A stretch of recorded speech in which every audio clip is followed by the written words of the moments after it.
Hello student, welcome back to the new video.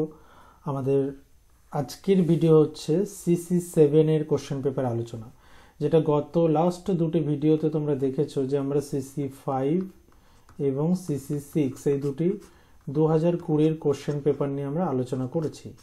আজকে আমরা আলোচনা করব যে 2020 সোশিওলজি অনার্সের সেমিস্টার 3 অর্থাৎ CC-7, যেটাকে সোশিওলজি অফ জেন্ডার বলে থাকি, বা যে পেপারটার নাম আমরা সোশিওলজি অফ জেন্ডার অ্যান্ড সেক্সুয়ালিটিও বলি।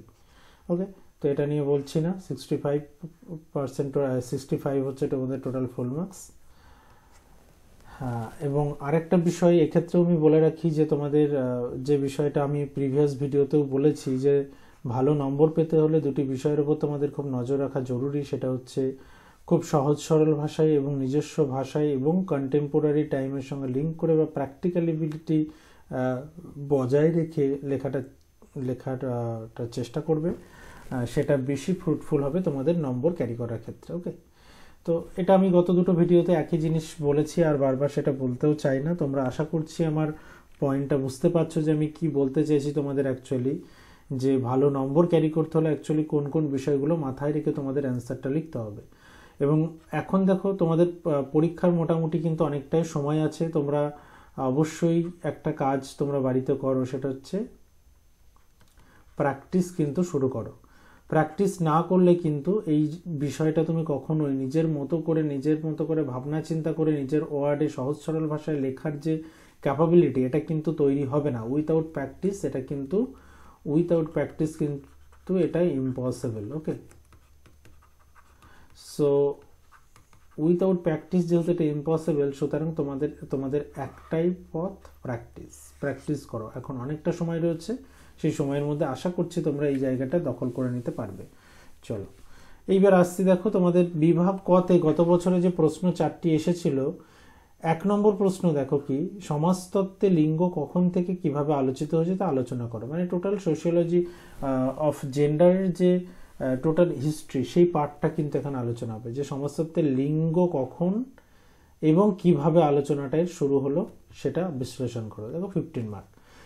2 নম্বর যেটা আছে লিঙ্গ সামাজিকীকরণ, যেটাকে আমরা বলে থাকি ইংলিশে জেন্ডার সোশ্যালাইজেশন। ওকে, এবার জেন্ডার সোশ্যালাইজেশনটা কি, তার মাধ্যমগুলি কি কি, জেন্ডার সোশ্যালাইজেশন কিভাবে হচ্ছে, এটাও একটা পার্ট। এই পার্টটা থেকে প্রশ্ন এসেছে, এটাও খুব বেসিক পার্ট। লিঙ্গ শ্রেণী কিভাবে সম্পর্কিত তা উদাহরণ সহকারে দাও। লিঙ্গ আর শ্রেণী, ওকে, লিঙ্গ আর শ্রেণীর একটা সম্পর্ক রয়েছে, সেটা উদাহরণ সহকারে তোমাকে লিখতে হবে। আরেকটা আমরা সিলেবাস ডিসকাশনের সময় বলেছিলাম গোলাপি গ্যাং, যে গ্যাংটা একটা নির্দিষ্ট আন্দোলনের মধ্য দিয়ে, নারী বাহিনীর আন্দোলনের মধ্য দিয়ে একটা প্রতিবাদ করে তুলেছিল। সেই প্রতিবাদের একটা তাৎপর্য হিসেবে এখানে তোমাদের প্রশ্ন এসেছে যে গোলাপি গ্যাং আন্দোলনের মাধ্যমে নারী বাহিনীর প্রতিবাদের তাৎপর্য বিশ্লেষণ করো। দেখো তোমাদের 4টে খুব মেইন বা একদম গুরুত্বপূর্ণ টপিক থেকেই কিন্তু প্রশ্ন এসেছে, এর বাইরে কিন্তু তোমরা পাবে না।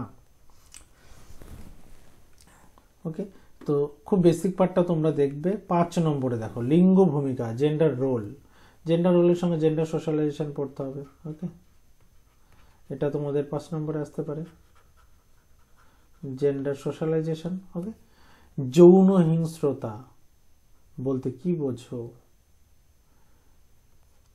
যেটাকে আমরা বলি সেক্সুয়াল ভায়োলেন্স। পিতৃতন্ত্র কিভাবে লিঙ্গ বৈষম্য তৈরি করে। দেখো লিঙ্গ বৈষম্য তৈরি করার জন্য পিতৃতন্ত্রের তো একটা ভূমিকা আছে, সেটাই কিন্তু অ্যাকচুয়ালি এখানে লিখতে হবে। প্যাট্রিয়ার্কি কিভাবে আমাদের লিঙ্গ বৈষম্য, যে জেন্ডার ইনইকুয়ালিটিটাকে তৈরি করে রেখেছে। চিপকো আন্দোলনের উপর একটা টিকা, চিপকো আন্দোলন খুব গুরুত্বপূর্ণ। তৃতীয় লিঙ্গ বলতে কি বোঝো, কাজ কিভাবে লিঙ্গ বৈষম্য স্থাপন করে, লিঙ্গ ক্ষমতার উপর একটা টিকা।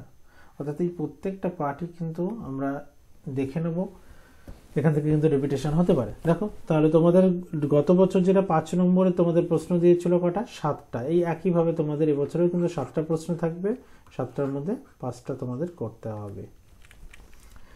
নেক্সট আসছি শর্ট প্রশ্ন, ছোট প্রশ্ন কি, 1 নম্বরের প্রশ্ন থাকবে 10টা। লিঙ্গ পরিচয় কি, খুব বেসিক পার্ট। LGBTQ বলতে কি বোঝো, এর ফুল ফর্ম।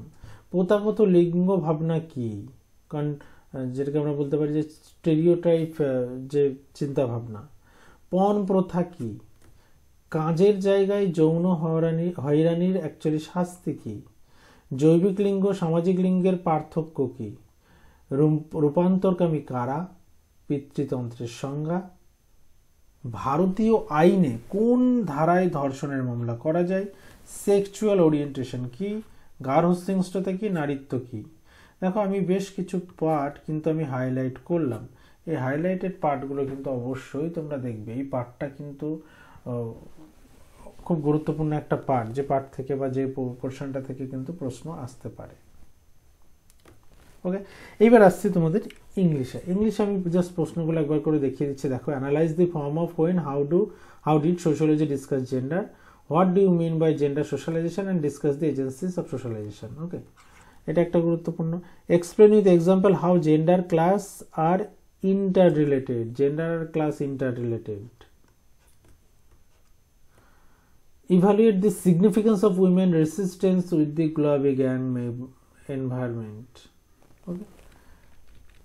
Next আসছি, দেখো what do you mean by the gender role, what do you mean by the sexual violence 5 নম্বরের, এবং what does patriarchy create gender discrimination, write a note on Chipko movement, what do you mean by third gender বলতে কি বোঝায়, and how many work establish gender discrimination, and under a short note on around.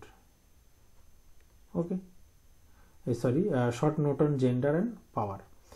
তাহলে দেখো total এই পার্টটা তোমাদের কিন্তু দেখতে হবে, যেটা দেখে রেখো পরবর্তী বছরের জন্য।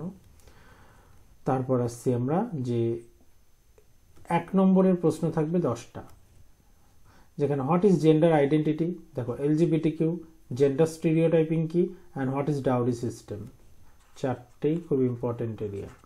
What is the punishment of sexual harassment of women at workplace, what are the difference between sex and gender, এটা 1 থেকে 2টো লিখলেই কিন্তু এনাফ।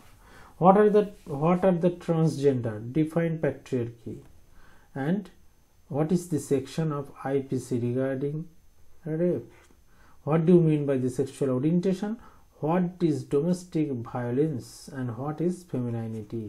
দেখো যখনই এখানে একটা বিষয় আমরা দেখছি যে একটা প্রশ্ন এসেছে খুব বেসিক পোর্শন থেকে, দেখো what is gender identity, LGBTQ, gender stereotyping কি, ডাউরি সিস্টেম কি, what is femininity, what is domestic violence. Okay, তো প্রত্যেকটাই আমরা দেখতে পাচ্ছি যে প্রত্যেকটা পার্টই কিন্তু আমাদের ইনক্লুড রয়েছে, সেগুলো নিয়ে সমস্যা নেই। তো এই পার্টটা তোমরা চেষ্টা করবে যে ওভারঅল, আরেকবার বলে দিই, ওভারঅল সাবজেক্টের তোমাদের যে সিলেবাস রয়েছে সেই হোল সিলেবাসকে ফলো না করে বেছে বেছে কিছু পার্ট তোমরা দেখে নিতেই পারো। আমি চেষ্টা করছি পরবর্তীতে 2-3টি পেপারের সাজেশন দেওয়ার, হ্যাঁ, তো সেই সাজেশনের উপর বেস করে তোমরা কিন্তু প্রিপারেশন নিতে পারবে। ওকে, সো এই ভিডিওটা এই পর্যন্তই। আমাদের টোটাল আজকে CC-7 শেষ হলো। এর পরবর্তী ভিডিও তোমাদের থাকবে সাজেশন, যে তোমরা এই সাবজেক্টগুলোর উপর কোন কোন সাজেশনটা ফলো করে যেতে পারো, এবং সেই সাজেশনটা কিন্তু তোমরা নিয়ে নিতে পারো। ওকে, তো সেটা অবভিয়াসলি পরে দেখা হচ্ছে, সেটা পরে তোমরা দেখতে পাবে পরের ভিডিওগুলোতে।